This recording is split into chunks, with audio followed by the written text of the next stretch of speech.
Welcome to Girl Choose Yourself, where we're trading self-doubt for self-trust and settling for soaring. I'm Eimear, your host, and together we're building the confidence to create lives so deliciously bold that they scare us a little, but in the best possible way. Because life's too precious to stay cozy in our comfort zones. It's time to choose ourselves for lives that are fabulous and soulfully fulfilling. So let's go. Hi, and welcome back to the podcast. I am your host, Eimear. And today I was stopping by Starbucks, which I do way too often. They should give me stock in that company. But anyway, they had the red cups out, which made me think of the holidays are coming at us pretty quickly now as we get into November. And I felt, as wonderful and magical and meaningful as the holidays can be, honestly, they can also be emotionally quite complicated. And we can spend our time, we can do the therapy, we can get coaching, we can do the mindfulness meditation practices, we can be feeling all zen and emotionally well regulated. And then we go back to our family of origin and holy crap, it all goes to shit. There's this, I can't remember which teacher said it or who they were referring to, but one of my mindfulness meditation teachers said this: if you think you're enlightened, just go spend the weekend with your family. The family is the hardest place to practice boundaries, to emotionally self-regulate, because these are the people who helped wire our nervous systems in the first place. So we're not just dealing with particular personalities, we're also dealing with history, we're dealing with patterns, roles, expectations, and the version of us that they're most comfortable with and that they like for us to show up as. It's really complex terrain, and that's why I want today to look at, I guess, kind of like a holiday cheat guide. I want to share some ways to navigate conversations over the holidays with difficult or triggering family members. And so this isn't about being perfect and pretending things are different than how they are. It's really about how you can stay authentically centered and kind of inhabiting that calm centered space, that adult space, where you are caring for yourself while still connecting to the family members and being able to enjoy the gathering as much as possible. So let's dive in, because it's not simple territory, but I want to just offer you some phrases. I have 5 different scenarios which may resonate with you, some of them at least, and hopefully you'll find something in these different scenarios and in these options for how to communicate with family members that you'll find useful and you will be able to use in your own environment with your own family of origin. So first one, when I was a kid, I was called Fatty as a nickname by a family member, which then spread out into the neighborhood and other people started to call me that too. So many women will be familiar with our bodies being commented on, our eating habits being commented on. So let's shut that shit down. Things like, oh, you're really eating that? Or, oh, are you only eating that? Or you've lost weight. You can never fucking get it right. You've lost too much weight, you've put on weight, you're not eating enough, you're eating too much. Somebody's always got something to bloody well say. There's this feeling that you can comment on a woman's body with no consequences, that it's just open season always on women's bodies, and it isn't. So here's something that you can say. I know you're coming from a place of care, but I'm not available for conversations about my body or what I'm eating. Let's talk about something fun. Tell me about the recent trip you went on. So that sort of deflects from the topic of your body, your eating habits, and it also just brings it into safer, more respectful and normal terrain, like somebody's travel or their hobby. It can be whatever. but you're kind of making a connection with them. I know it's coming from a place of care. So you are honoring the connection and the closeness of the time, but you're being very clear. I'm not available for conversations about my body or my eating habits. Let's talk about something else. Let's talk about something fun. Hey, tell me about that trip you took. Whatever. The short version is, and it depends, right, on the person, the circumstance. I'm not discussing my body today. I'm not discussing my eating habits, and a smile. I hate to tell a woman to smile, but sometimes we know we need to do it. Just like it lands a little bit better. If that is something that you experience, I hope that's helpful. Here's another one that I get a lot, and it's the life interrogations. You don't see a group of people very often, and they just feel entitled then to hear everything about your life, and maybe it's private, even though they are family members. Might be asking how your kids are doing. What job did your child get? When are you going to retire? What job is your husband doing? What job are you doing? Like, I have people who have asked me, like, how much is he earning? How much are you earning? Like, they really well over the line. And I have a daughter who's a senior in high school right now. And people will ask, where's she applying to college? Where's she going? She doesn't want anyone to know that. She's quite private, and she'll decide when she's going to share that. So often this is difficult because people feel entitled to know our business. So here's something that you can say. I know you're curious, but we're still figuring things out. So we're keeping that private for now. Tell me what you have going on. I'd love to hear. Yeah? Or a shorter version, we're still in process. I'll share when things are clearer or when we're ready. And again, I know it's annoying to say, but smile and tone help these land. To just skillfully move the conversation along and away from what you are not ready to be discussing with certain people. Not everybody is entitled to know your business, even if they think they are, just because they're related to you. Okay. Scenario number 3, that person who just is very emotionally reactive. They might go from 0 to 100 in like 10 seconds. And if you are in conversation with somebody like that, I hear that this is upsetting, but I'm not willing to keep talking about this while you're activated. And maybe they might be upset, but they might also be angry. There's just like this flooding of emotion into the conversation space. And you might signal, hey, let's just take a breather and come back to this later if we need to. So you're being respectful, but you're also, setting that boundary going, hey, I'm not willing to keep talking while you're triggered or you're activated. Let's take a breather. You can step away. We'll come back to this if it makes sense later. Or a shortened version, I want to talk, but not like this. Yeah, not like this. Not now, not like this. There'll be a better time. There'll be a better moment. So you're really modeling in this one, sort of emotional adulthood. And that really helps everybody. Here's scenario number 4. It's so common for women because when you think about the holidays, it's a lot. And people have a lot of traditions. And then they have a lot of expectations. And people don't like things to change sometimes. And if you're somebody who...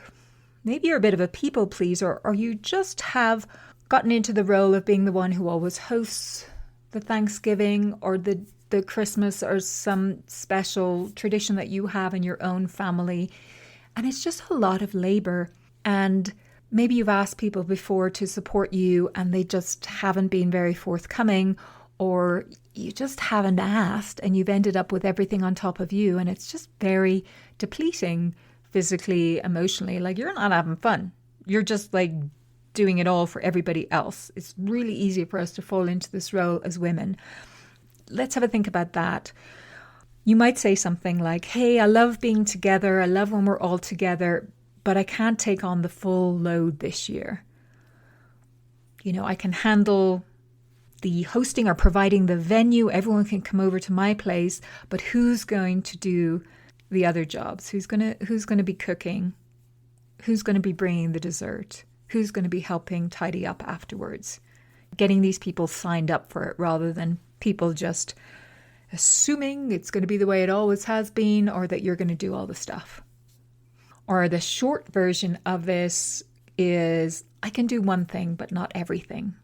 And again, I know it's annoying, but smile and tone really helps connection and helps to get people on board to volunteer and to offer and to help carry the load. Because really these celebrations are about everybody. They're about everybody. And the old adage, many hands make light work. And there really should be many hands involved. And sometimes people just don't think, innocently don't think. They're just so used to it being a certain way. It's not that they're not willing. It's just they haven't thought about it. And I think it's really helpful sometimes to come to it like that and to think, oh, maybe they just never thought about it. And I'm just going to open up the conversation in this way. And it can be a really positive outcome and lead to a much more shared responsibility on the day, on the occasion, and then you are creating new traditions and something that has been difficult in the past, you felt maybe some creeping resentment over, can be alleviated just by initiating the conversation. So scenario 5, the old roles. Maybe it's your mother who talks to you like you're still 12, or your siblings expecting you to be, the peacekeeper in the family, that's your role and you need to step in when that dynamic in the conversation requires it. So you might say something like, I know this is our old rhythm, but I'm not willing to be spoken to like that anymore, or I'm not willing to take on this responsibility anymore. If we can reset the tone, I'm happy to continue.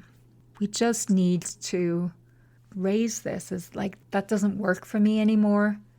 And we need to recalibrate. We need to reset the tone and, move forward in a different way with a different dynamic that maybe we have been engaged in up until now. Just because it's always been a certain way doesn't mean that it works for me anymore. So a short version of this is, that tone doesn't work for me. Can we try again? So it's a beautiful way of just stepping out of the old way of things being, the old choreography, if you will. Now here's our final and bonus scenario. Navigating the family narcissist. Do you have one of these in your family? It makes things very complicated indeed. It's the reason some of us don't go back home very often anymore, not naming names. So the family narcissist is that person who must be the center of attention. Things revolve around them. They turn everything back to themselves. They play the victim in the circumstances that they themselves have created. They never apologize. They get offended at the slightest boundary. They have an outsized sense of entitlement. They use subtle jabs or not so subtle jabs to keep you small. And when you complain about it, they say, oh, don't be so politically correct. Or where's your sense of humor? Come on, just having some fun. Recognize any of these? Okay, if you do, you may well have a family narcissist. So here's the truth that I wish I had known many years ago so I wouldn't have wasted so much time on one particular person in my life. Narcissists do not do accountability.